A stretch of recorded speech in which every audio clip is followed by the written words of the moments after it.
নমস্কার, এডুচর্চায় সকলকে স্বাগত। আমরা আগের ভিডিওতে দেখেছি যে এসএসকেএমএসকের তৃণমূলপন্থী 3টে সংগঠন একত্র হয়ে আজ শিশু শিক্ষা মিশনে মাননীয় ডিরেক্টরের সঙ্গে কথা বলতে গিয়েছিলেন, কিন্তু তারা কি কথা বলেছেন সেটি সেই আগের ভিডিওতে দেওয়া হয়নি। এখন আপনারা বেশ কিছু গুরুত্বপূর্ণ খবর জানতে পারবেন শামসুল বাবুর কাছ থেকে, যিনি এই যে নতুন সংগঠন হতে চলেছে তার ভাবী সম্পাদক। এই মুহূর্তে আমরা চলে যাব বিশিষ্ট নেতৃত্ব এসএসকেএমএসকের শামসুল হক মহাশয়ের কাছে। তিনি আজকে সোনালী ম্যাডামের সঙ্গে কি কি বিষয়ে কথা হয়েছে সেটি আপনাদেরকে জানাবেন। তো এই প্রসঙ্গে বলে রাখি যে আপনারা এর পরের অন্যান্য খবরও পাবেন যে 3টি সংগঠন মিলে যে একটি সংগঠন তৈরি হয়েছে, তার নতুন কমিটি তৈরি হয়েছে। সেই কমিটি অ্যাপ্রুভ করাবার জন্য প্রাক্তন শিক্ষামন্ত্রী মাননীয় পার্থ চট্টোপাধ্যায়ের বাড়িতে কেউ কেউ গেছেন। এই বিষয় নিয়ে যে খবরটি আসছে সেটি আপনারা এডুচর্চার পরিবর্তে এখন চর্চাতে দেখবেন, শুনতেও পাবেন। তো আমার অনুরোধ, আপনারা এটিকে অন্যভাবে নেবেন না। যারা এডুচর্চাকে ভালোবাসেন, বিশ্বাস করেন, তারা এই শিক্ষা সংক্রান্ত সমস্ত খবর কিন্তু এখন থেকে পাবেন এখন চর্চা চ্যানেলে। ডেসক্রিপশানে এর লিঙ্ক রয়েছে, আপনারা প্লিজ একটু সাবস্ক্রাইব করে নেবেন এবং এখন চর্চা চ্যানেলটিকে দেখবেন।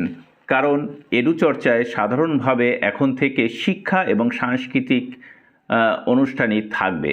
শিক্ষামূলক যেটি খবর সেটি কিন্তু এখন চর্চা চ্যানেলে চলে যাচ্ছে। আর সেই কারণেই আপনাদের কাছে আমি অনুরোধ করছি আপনারা এখন চর্চা চ্যানেলটিকে সাবস্ক্রাইব করে নেবেন। হ্যাঁ, কেউ কেউ মনে করতে পারেন এটি আমার চালাকি যে নতুন করে আরেকটি চ্যানেল খোলার।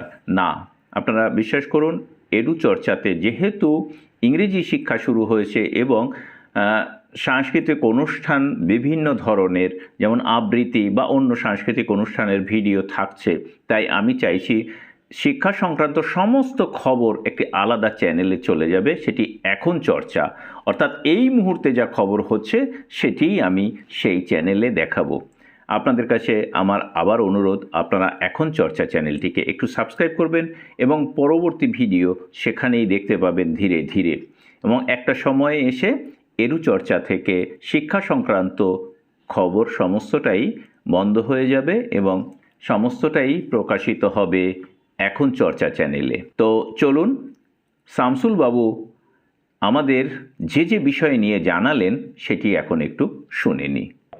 ম্যাডামের সঙ্গে দেখা হলো। আচ্ছা, প্রথমত আমরা তার কৈশোরী এই ব্যাপারটা এই দুটো বিষয়ের উপরে, এবং উনি যেহেতু গিয়েছিলেন দিল্লি, হ্যাঁ, তো সেটা কতদূর কি কি বিষয় সেটাও জানতে চাইলাম। তো ওটা উনি এড়িয়ে গেলেন ওটা। হ্যাঁ, ইপিএফ এর ব্যাপারটা যেটা বললেন যে আপনাদের ফেব্রুয়ারি 2021 থেকে হবে ওটা।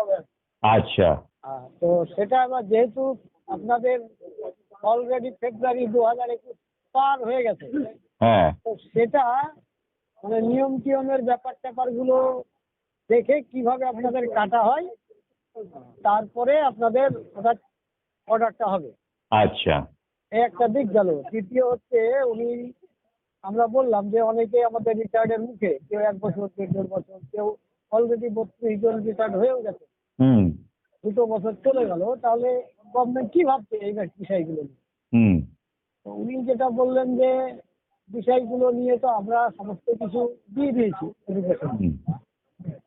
তো যেহেতু 2 বছর চলে গেল, তো আপনাদের কিছু যখন হলো না, আপনারা ডিপার্টমেন্টকে বলুন, টোটালটাই তো এডুকেশন ডিপার্টমেন্ট দেখছে, তাহলে আইদার যদি পজিটিভ দিক নাই থাকে তাহলে হয় পজিটিভ কিছু দিক, নাহলে আইদার আবার পুনরায় ফিরে যেতে দিক।